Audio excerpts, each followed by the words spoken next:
The way I look at it, I need three things to live my simple and sustainable life: a house, food, and animals. We got the tiny home, so the house is checked off. Now it's time to start my first garden.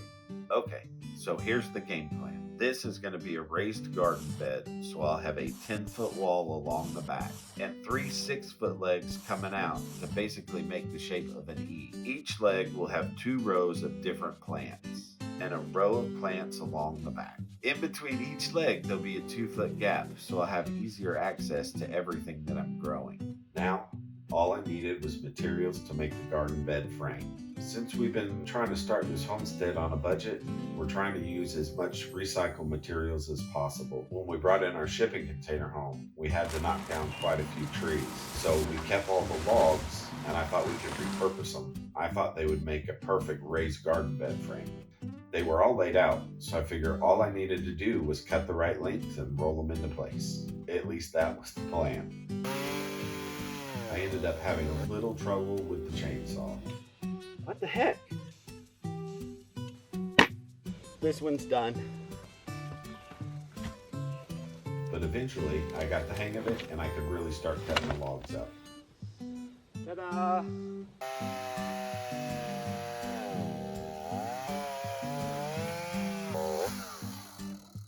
There's one. I thought I could have it all done in a couple hours, but it ended up taking a day and a half.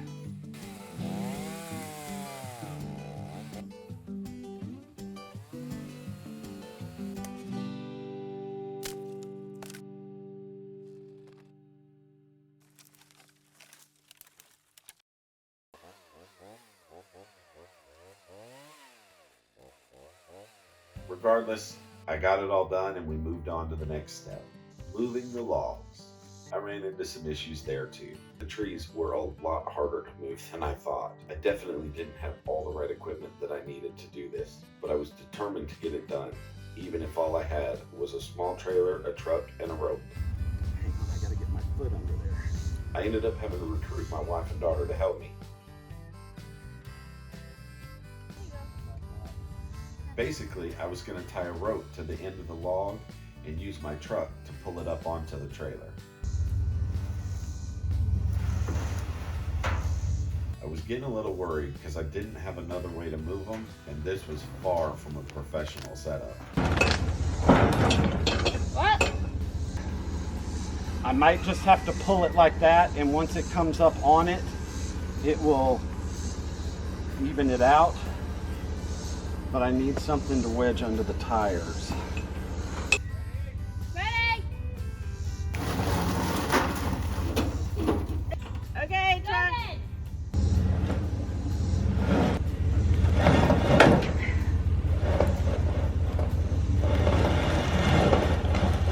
And stop! But with their help, we were able to get it all loaded up.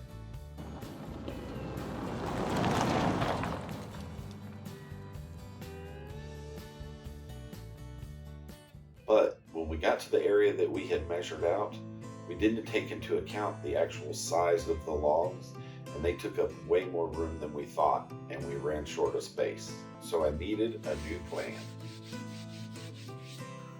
I had to figure out a layout that would work in the space, but also fit the amount of logs that we had. I really didn't want to get the chainsaw back out. After thinking about it, I realized I could just move the side logs to the inside of the garden bed and take out the middle row completely. I then made the gap between them 4 feet so I still have access to everything. I think this'll do.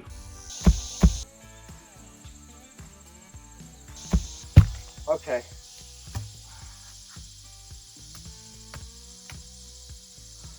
That's the frame. So it's the end of day 2, and we finally got the frame done. It took a lot longer than we thought, and it's a little smaller than we had expected, but that's okay. It's still a good size. We had to deal with some problems today with loading the trailer and the chainsaw, but we got it all here and it's done. And tomorrow we can move on with putting in the soil and hopefully get to planting. Before I could move on to the soil, I needed some type of barrier on the ground so I could kill all the weeds in the area.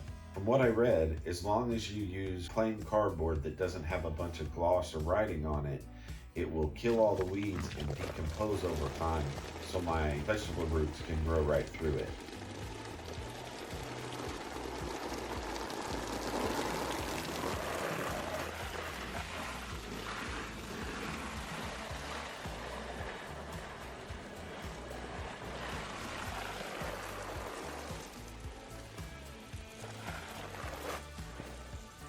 After that, I could finally add the soil.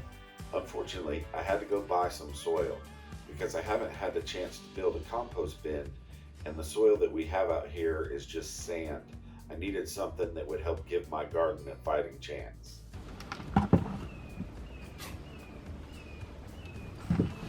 And after dealing with the chainsaw for 2 days, filling this soil was a piece of cake.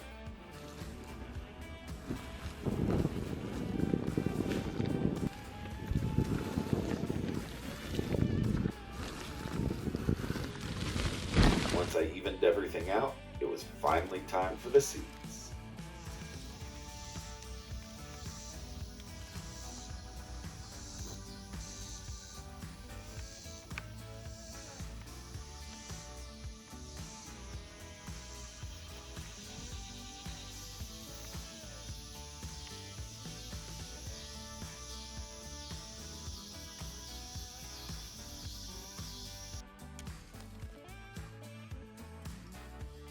Even though I didn't have as much space as I thought, I was able to fit in carrots, lettuce, spinach, cilantro, and even a couple of tomato plants. I know that's not a big variety, but when we were planting, it was really hot, and I was told this is what would grow well. Cover them back up.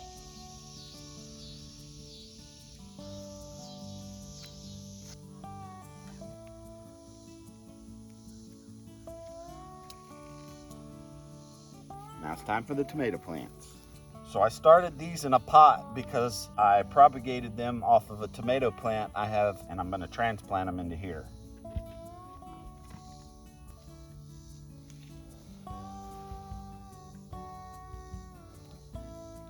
So I know the tomato plants need to be supported as they get bigger. And I also know they like to be watered at the roots.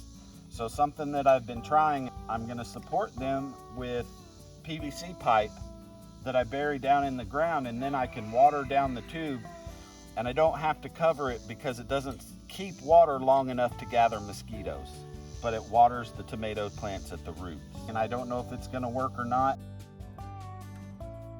Everything died. So we did start to have some good growth, especially out of the cilantro and the carrots, but then we had a freeze and we lost everything, including the tomatoes. So this was my first attempt at a garden and my first homesteading failure. So from this I learned that I need a better watering system and I need to do more research on times to plant. But I really am just starting, so if anyone has good tips for me, feel free to leave them in the comments. I would appreciate it. I was pretty disappointed that the garden didn't grow, but I'm going to take it as a learning experience. I'm going to keep making videos of this homestead, whether my projects fail or succeed, and I hope you'll stick around and learn with me.